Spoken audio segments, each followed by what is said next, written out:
Here we go, making a Morgan dollar coin ring. But the beautiful thing about this, I'm making 2 rings out of this 1 coin. As you see here, I'm going through the process of checking to see if this coin is silver. These are ways that I check every coin and simple techniques. Now, if you don't have a major machine like a Sigma, or take it to your favorite coin store for them to check the purity, these are some ways that I found on Google that people do, from checking to see if a magnet sticks, weighing your coin, checking with the pocket pinger, etc., etc. All right. Then I check for the dimensions. I've seen this done on Sound Money Metals.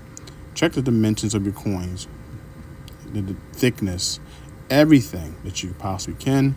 Then you look at it. You look for any defects. At this point, I'm looking how this coin looks different from another.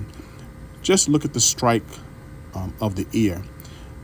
The detail is a little faint on this New Orleans Morgan dollar compared to the one I'm using for a ring. Look how profound the ear looks compared to this. Real faint, but it's still a beautiful coin nonetheless.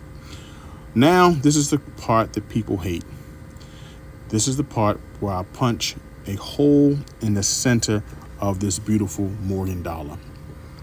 Now that I examined to make sure that it wasn't an expensive Morgan dollar, millions of coins were made in the San Francisco Mint this year, so there's many more out there.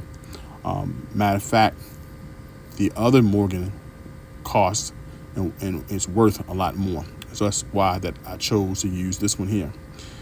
This is the beginning stage. You have to punch a well-centered hole in the coin ring. And you see this process there. I'm taking the punch out. I'm inspecting it. Now, I want to make sure that that's the punch that was with it. I'll make something with that. Now I'm cleaning the inside of the punched area with a deburring tool that smooths it out. And you want to do that a couple times. And then you take some sandpaper and you sand out the punched area. Make sure that it stays nice and smooth. And then you inspect it for any tears or rips. Now, I use my peppy tools because this right here, this cutter, allows me to cut the second hole in the coin, which allows me to make one of the rings. So I decide if I want to use the 7/16 or the 1/2 punch, and I'm showing you the detail. That means the second band will be kind of thick. I chose that I want to probably make it a little smaller, so both of the bands are kind of like even in width. So this is the one I'm using, the 7/16. I'm gonna show you some examples of the 2 rings out of 1 coins. I did an anniversary ring set for one of my co-workers. Their parents were celebrating. So let me show you exactly how this ring will look once I punch the second circle out of it.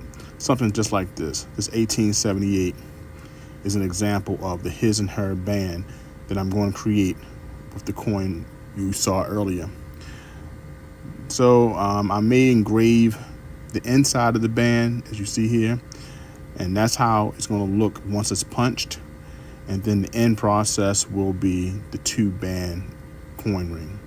I take a little time in making it to make sure that all the dimensions are right, and then it's shined up, ready for the customer. So this is one of my favorite sets. All right, take care, guys.